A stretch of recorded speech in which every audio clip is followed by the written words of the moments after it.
नमस्कार, मैं रचना शर्मा चढ़ती कला टाइम टीवी देख रहे सभी दर्शकों का स्वागत करती हूं। आप देख रहे हैं हरियाणा न्यूज। समाचारों की शुरुआत से पहले एक नजर आज की मुख्य सुर्खियों पर।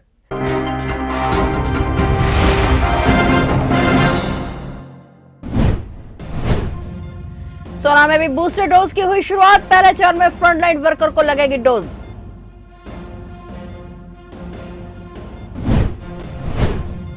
अंबाला जिले में कोरोना हुआ और ज्यादा घातक। 13 दिन में 2705 एक्टिव केस। पंचायत एवं विकास मंत्री देवेंद्र बबली ने किया नगर परिषद कार्यालय का औचक निरीक्षण। मंत्री ने गैरहाजिर लोगों को नोटिस किया जारी।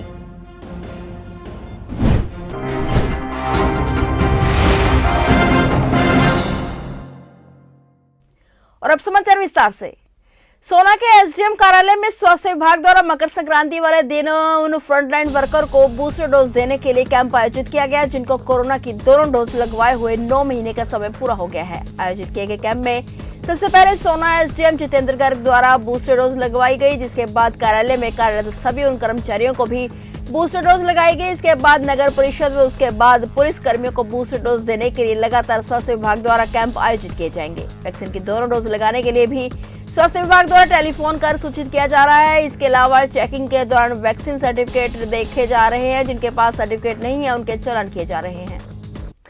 हरियाणा के अंबाला जिले में कोरोना की रफ्तार 20 गुना स्पीड से बढ़ रही है। 1 जनवरी को केवल 32 कोरोना मरीज थे। 13 जनवरी तक इस आंकड़े ने अंबाला में अपना ही रिकॉर्ड तोड़ दिया है। पिछले 24 घंटे में 1091 मरीज सामने आए हैं। जिससे कोरोना की रफ्तार बढ़ रही है, उसे देखकर स्वास्थ्य विभाग की भी परेशानियां बढ़ गई हैं। 13 दिन में आए मरीजों में से सबसे ज्यादा संक्रमित सरकारी कार्यालयों के कर्मचारी हैं, चाहे फिर डॉक्टर हों या कोई स्वास्थ्य कर्मी या फिर नगर परिषद व नगर निगम के कर्मचारी। हर कोई लाख प्रयासों के बावजूद खुद को सुरक्षित नहीं रख पा रहा है। अंबाला शहर के कोला गांव में बने नवोदय स्कूल में सैंपलिंग शुरू की गई थी, जिसके बाद 60 कोरोना संक्रमित मिले। इनमें 40 बच्चे तो बाकी हॉस्टल का स्टाफ था। हालांकि स्वास्थ्य विभाग ने एहतियात के तौर पर स्कूल बंद के फरमान जारी कर दिए थे। साथ ही दूसरे हॉस्टल में भी सैंपलिंग तेज कर दी है।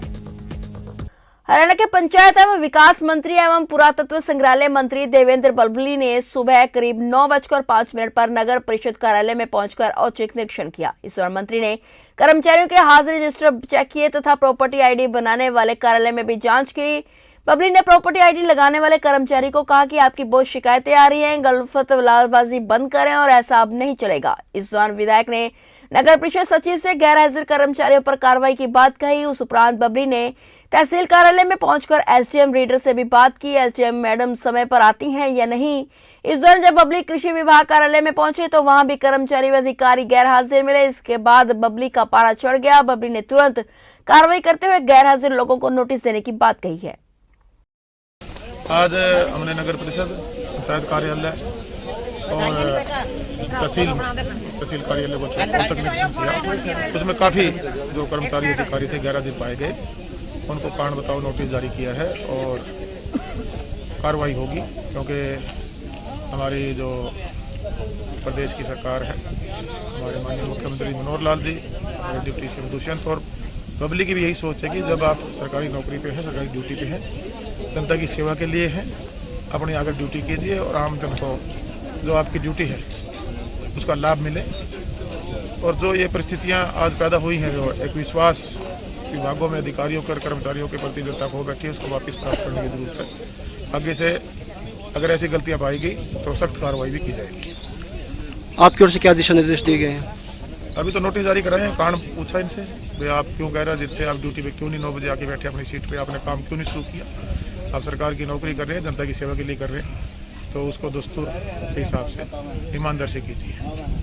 फरीदाबाद क्राइम ब्रांच को बड़ी सफलता हासिल हुई है। क्राइम ब्रांच ऊंचा गांव की टीम ने बड़ी कार्रवाई करते हुए थानाती गांव के क्षेत्र में हुए डकैती के मामले में मुख्य आरोपी आदित्य सहित 6 को अलग अलग स्थानों से गिरफ्तार करने में कामयाबी हासिल की है। गिरफ्तार आरोपियों में से आरोपी मोहित के खिलाफ दिल्ली में 20 मुकदमे दर्ज हैं। फिलहाल पुलिस ने सभी को रिमांड पर लेकर पूछताछ के लिए कोर्ट में पेश कर दिया और जहां से उन्हें जेल भेज दिया गया है। गिरफ्तार आरोपियों में विकास उर्फ मट्टू, आशीष उर्फ आशु, नितिन, मोहित, आदित्य उर्फ अशोक कुमार और मोहित उत्तर प्रदेश हाथरस के गाँव अगराना के रहने वाले हैं। क्राइम ब्रांच ने गिरफ्तार आरोपियों से वारदात में प्रयोग गाड़ी के साथ सोने चांदी के कई जेवरों के साथ 2 लैपटॉप, 1 आईफोन, 10,000 रुपए नकद बरामद किए हैं। पेहोवा पुलिस द्वारा नाका लगाकर चेकिंग के दौरान 240 ग्राम अफीम पकड़ी गई है। एसएचओ प्रतीक का कहना है कि हमारे बड़े अधिकारियों के निर्देशानुसार नशा मुक्त कराने के लिए पुलिस ने यह अभियान चलाया है, जिसके तहत इन 2 लड़कों को गिरफ्तार किया गया है, जिसमें एक लड़का यूपी का पाया गया और एक लड़का जिला करनाल का रहने वाला है। पुलिस मुताबिक अब आरोपियों को आगे अदालत में पेश करके रिमांड के लिए भेज दिया जाएगा और पूछताछ के दौरान जो मेन सप्लायर है उनको भी जल्द ही गिरफ्तार किया जाएगा। उन्होंने कहा कि पुलिस का यह अभियान आगे भी जारी रहेगा। हमारे माननीय पुलिस अधीक्षक महोदय डॉक्टर अंशु सिंगला जी के आदेशानुसार, उनके दिशा निर्देशानुसार हमने पेवा में स्पेशली नशा को रोकने के लिए एक अभियान चलाया हुआ है और उस कंटिन्यूस अभियान के तहत हमने कल 240 ग्राम अफीम 2 लड़कों से पकड़ी है। एक यूपी का रहने वाला और एक डिस्ट्रिक्ट करनाल का रहने वाला है और आगे भी यह अभियान ऐसे ही चलता रहेगा। आज उनको माननीय अदालत के सम्मुख पेश करके रिमांड लिया जाएगा और उससे गहनता से पूछताछ की जाएगी कि वो आगे कहाँ से लेके आता था, यानी कि मुख्य सप्लायर कौन है, और उसको भी जल्दी गिरफ्तार किया जाएगा। दिल्ली से सटे फरीदाबाद में जिले के सबसे बड़े अस्पताल में बड़ी लापरवाही का मामला सामने आया है, जहां रेल हादसे का शिकार हुए एक युवक की डेड बॉडी ही गायब हो गई। परिजनों ने अस्पताल प्रशासन और जीआरपी पुलिस पर लापरवाही का आरोप लगाते हुए अपने मृतक युवक की डेड बॉडी देने के लिए गुहार लगाई है। वहीं अस्पताल प्रशासन ने इस पूरे मामले की जांच करने की बात कही है। डॉक्टर साहब, बीके अस्पताल की मोर्चरी में एक बॉडी बदलने का मामला सामने आया है, क्या है ये पूरा वाकया? ये अभी जांच के बाद ही पूरा बात बताई जाएगी। अभी जांच का विषय है, इन्वेस्टिगेशन के बाद ही कहा जा सकता है कि क्या है। अभी फिलहाल कोई ऐसा मामला डॉक्टर की तो इसमें कोई गलती नहीं होती, क्योंकि जो आईयू है वो बॉडी को आइडेंटिफाई करते हैं और जो वारिसान हैं वो भी बॉडी को आइडेंटिफाई करते हैं। बाकी जांच के बाद ही पूरा बात बता पाएगी। सर, जो बॉडी आई थी वो किस उसमें आई थी, कैसे मौत हुई थी और कैसे हुआ ये सारा? डॉक्टर रवि लांबा ने इसमें पोस्टमार्टम किया था और ज़्यादा तो वही बात बताएंगे। ट्रेन दुर्घटना हुई थी? ट्रेन दुर्घटना से हुई थी। ट्रेन दुर्घटना। तो अचानक 4 बॉडी आ जाने के चक्कर में ऐसा कुछ हुआ होगा? वो जांच के बाद ही इसमें पता। मतलब एक साथ 4 ट्रेन की जो हादसे आए थे एक दिन छोड़, जो भी हुआ। कल क्या कितने आए हैं वो अभी जांच के बाद ही बता पाएंगे। दोनों बीच में ऐसी कोई बात नहीं हुई, लड़ना लड़ाई ना झगड़ा, अच्छे सब लोग खा पी के अपने अपने ड्यूटी पे गए थे। ये लोग, मैं जब ड्यूटी से घर आए तो मैंने बच्चे से पूछा, बच्चे पापा कहाँ थे? पापा बोले कि मम्मी पापा 3 बजे घर गए, कहीं घूमने गया पापा गया। तो हमने उस रात को नहीं ढूंढा क्योंकि मेरे हस्बैंड मम्मी के यहाँ रुक जाते हैं 1 से 2 दिन। मैं फिर मंगलवार को मैं ढूंढने गई रात को, तो मुझे कहीं भी पता नहीं चला। फिर मैंने अपनी पूरी फैमिली वाले को फोन करा, उन्होंने बोला यहाँ नहीं है। तो हम सुबह पुलिस स्टेशन जब रेलवे स्टेशन से हमें यहाँ पे भेज दिया गया। यहाँ पे हमें 10 बजे से बिठा रखा अब तक। लास्ट में हमें ये पता चला कि बॉडी किसी और को दे दिया गया, कोई और परिवार को। आपको क्या पता चला कि आप जब जीआरपी गए थे बल्लभगढ़, तो वहाँ क्या बताया उन्होंने? वहाँ बताया कि रेल से कट गया है। कब कटा था? कब? सोमवार को रात के 8 बजे। अच्छा, तो उस समय पहचान हो पाई थी आपको? हाँ, मेरे हस्बैंड को पूरा फेस दिख रहा है, मैं अपने हस्बैंड को नहीं पहचानूंगी। आपने कब, आपको कब पता चला? जब आज पता चला सुबह 9 बजे। अच्छा, तो आज बॉडी देखी थी आके आपने? हमने यहाँ पे बॉडी देखी तो हमारी बॉडी है ही नहीं, तो हम बिना बॉडी को क्या करेंगे बताओ? हमारी बॉडी यहाँ नहीं है। रेलवे पुलिस ने आपको क्या बता के भेजा? बोला कि बीके अस्पताल में जाओ, वहाँ पे बॉडी रखी हुई है, वहाँ से अपने बॉडी ले लो। तो रेलवे पुलिस वालों ने बोल दिया कि हाँ। दिखाया था आपको फोटो? हाँ, बोला था आज उसकी वो है कि यहाँ धर के गए, पुलिस वाला ढूंढा कि हमें यहाँ धर के गए, बॉडी गई कहाँ? पुलिस वाले भी कह रहे हमें यहाँ धर के गए बॉडी, बॉडी गई कहाँ? पुलिस वाला भी कह रहे यहाँ बॉडी धरे। पुलिस वाले ने कहा, रेलवे स्टेशन वाले ने, आज उसकी पोस्टमार्टम की रिपोर्ट है। आज बल्लभगढ़ वाले पुलिस चौकी में गए तो बोले कि लवारिस लाश बीके में रखी हुई है, वहाँ पे जाके पता कर, वहाँ पे आज उसका पोस्टमार्टम रिपोर्ट है। आज उसको पोस्टमार्टम हो जाएगा, पर हम सुबह आते यहाँ कुछ नहीं हुआ, हमें अपनी बॉडी भी नहीं मिली देखने। क्या बता रहे लोग? ये लोग बोल रहे बॉडी नहीं मिली। लास्ट में इन लोगों ने बोला कि दूसरी फैमिली वालों को बॉडी दे दिया गया है। हमारी बॉडी बताओ हम किससे लेके जाए? सफीदों के खानसर चौक स्थित शराब के ठेके पर बैठे शराब ठेकेदार गौरव अग्रवाल को अज्ञात बदमाशों ने गोली मार दी। गोली लगते ही शराब ठेकेदार गौरव अग्रवाल बुरी तरह से घायल हो गया। घायल अवस्था में गौरव अग्रवाल को नगर के एक निजी अस्पताल में लाया गया, लेकिन वहां से उसकी गंभीर अवस्था को देखते हुए उसे पानीपत ले जाया गया। मामले की सूचना सफीदा पुलिस को दी गई। सूचना पाकर सिटी थाना प्रभारी सुरेश कुमार मौके पर पहुंचे और घटनास्थल का जायजा लिया। उसके उपरांत जींद के एसपी नरेंद्र बिरजानिया मौके पर पहुंचे और लोगों से बात की। यहाँ खुलासा नहीं हो पाया कि आखिर शराब ठेकेदार पर जानलेवा हमला क्यों किया गया। मिली जानकारी के अनुसार नगर के खानसर चौक पर स्थित सुरेश एंड गौरव अग्रवाल कंपनी के शराब ठेके पर ठेकेदार गौरव अग्रवाल बाहर बैठा हुआ था और फोन पर किसी से बात कर रहा था। इसी बीच दो अज्ञात युवक मोटरसाइकिल पर सवार होकर आए और गौरव अग्रवाल पर कई राउंड फायर करके मौके से फरार हो गए। लोगों ने बताया कि बदमाश घटना को अंजाम देकर गांव धर्मगढ़ गांव की तरफ फरार हो गए। गोलियों की आवाज को सुनकर मौके पर काफी तादाद में लोग जमा हो गए। लोगों ने देखा कि ठेकेदार गौरव अग्रवाल लहूलुहान अवस्था में पड़ा हुआ है। उसे उठाकर तत्काल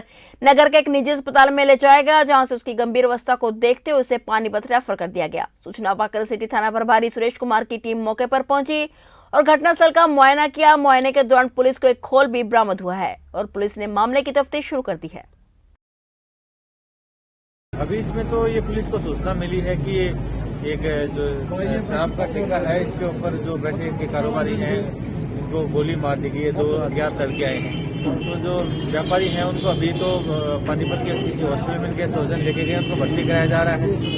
आगे यही है कि हम लोगों ने काफी जो इनकी फोटो भी आ रही है और इसमें इनको आइडेंटिफाई करने ट्राई कर रहे हैं कि कौन ऐसे लोग थे। तो परिवारजनों से कंप्लेंट लेकर उसकी FIR दर्ज की जाएगी और जल्द से जल्द इनको हम लोग पकड़ने की कोशिश कर रहे हैं। सर, अभी कुछ एंगल समझ में आया कि किस वजह से हो सकता है? नहीं, अभी जो जिनको पीड़ित हैं उनसे बात नहीं हो पाई है, वो हॉस्पिटल के अंदर हैं। तो जब वो बयान देने योग्य हो जाएंगे तो उनसे विस्तृत पूछताछ करी जाएगी। तब तक हम लोग अपने हिसाब से इनको आइडेंटिफाई करने की कोशिश कर रहे हैं ये कौन है। CCTV फुटेज में कुछ लिखा सर? हाँ जरूर, सारे एविडेंसेज हम ले रहे हैं। यहाँ पे CCTV वगैरह है, सारी चीजें कलेक्ट। सर, गोलियां कितनी चलाई हैं? राउंड कुछ हुआ है सर, पता लगा? देखिए अभी एग्जैक्टली ये सब चीजें नहीं आई है कि कितनी गोलियां चलाई गई हैं। बाकी इनको 2 गोलियां प्राइमरी पेशी लगी हैं, जो यहाँ पे प्रत्यक्षदर्शी ने बताया है। बाकी आगे मेडिकल में सारा क्लियर हो जाएगा। ठीक है। आए दिन सड़क दुर्घटना के मामले सामने आते रहते हैं। सड़क हादसे थामने का नाम नहीं ले रहे। ऐसे ही सड़क दुर्घटना का एक मामला अंबाला शहर से भी सामने आया है, जिसमें वाहन का नियंत्रण बिगड़ जाने से कार पेड़ में टकरा गई। बता दें कि जिस कार का एक्सीडेंट हुआ है उस कार में 2 बच्चे भी शामिल थे, जिनमें एक की आयु 6 महीने और दूसरे की 2 वर्ष है। हुआ है, लेकिन हम लोग उधर से गुजर रहे थे कि गाड़ी जो है सड़क से नीचे पेड़ पे टकराई हुई थी और ये लोग नीचे गिरे बैठे हुए थे। जैसे पता लगा कि एम्बुलेंस को फोन किया, एम्बुलेंस पहुंची नहीं थी, तो हम हमारी 2 गाड़ियाँ 2 लोग गाड़ियों में सबको डाल देते हैं। इसमें बेटा एक दिन की मदद थी, 2 लेडीज हो रहा है प्लस जेंट्स और 2 छोटे छोटे बच्चे, एक 6 महीने का और एक जो है लगभग 1 साल बच्चे। एक तो ये रहा इनकी गोद में और एक उसको ड्रेसिंग हो गई, उसको बाहर लेकर चुप करा। यमुनानगर पहुंचे सांसद व TMC नेता अशोक तंवर का कहना है कि भाजपा से कांग्रेस न लड़ना चाहती है, न लड़ने में सक्षम है। उन्होंने कहा कि जहां साठगांठ की राजनीति होने लगे, ना तो वहां पे जनता के हित में सुरक्षित रहते हैं और ना ही कार्यकर्ताओं के, ना देश का भविष्य सुरक्षित रहता है। मीडिया से बातचीत करते हुए उन्होंने कहा कि कोरोना के हालात ठीक रहे तो आने वाले 3-4 महीनों में TMC हरियाणा में बीजेपी व कांग्रेस से कम नहीं, उनसे आगे निकलेगी। लेकिन वह खुद अशोक तंवर कोरोना की धज्जियां उड़ाते हुए भारी भीड़ में बिना मास्क के नजर आए।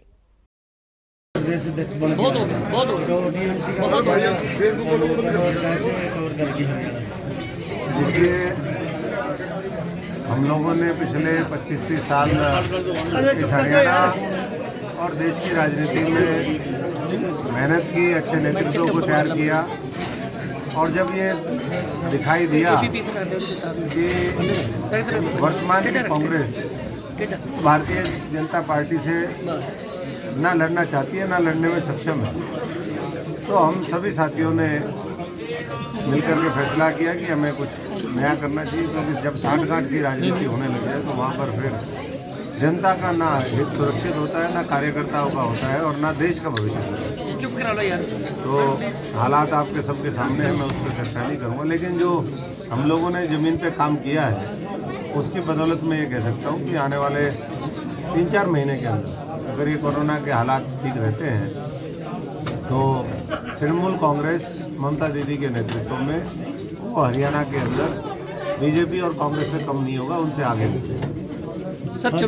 फिलहाल हरियाणा न्यूज में इतना ही। तब तक के लिए देखते रहिए चढ़ती कला टाइम टीवी और मुझे दीजिए इजाजत। धन्यवाद।